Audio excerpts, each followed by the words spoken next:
The different municipalities comprising the province of Catanduanes in Region 5 or Bicol region. The province of Catanduanes has the municipality of Virac as its capital.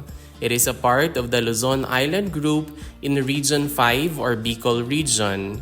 It is composed of 0 cities, 11 municipalities, and 315 barangays. It was founded on September 26, 1945. The total land area is 1,492.16 kilometers squared or 576.13 square miles.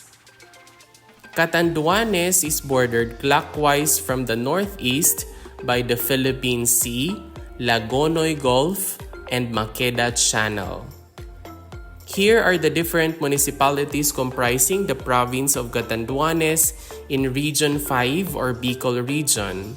We have the municipality of Bagamanok with 18 barangays, municipality of Baras with 29 barangays, municipality of Bato with 27 barangays, municipality of Caramoran comprising 27 barangays, municipality of Higmoto with 9 barangays, municipality of Pandan with 26 barangays, municipality of Panganiban with 23 barangays, municipality of San Andres with 38 barangays. We also have the municipality of San Miguel with 24 barangays, the municipality of Viga with 31 barangays, and the municipality of Virac, which also serves as the provincial capital with 63 barangays.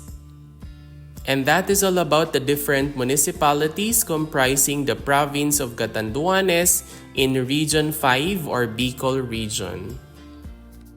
If you learned something new from this video, please don't forget to click like, leave a comment, and subscribe. Moreover, you might also want to watch the next video on the screen.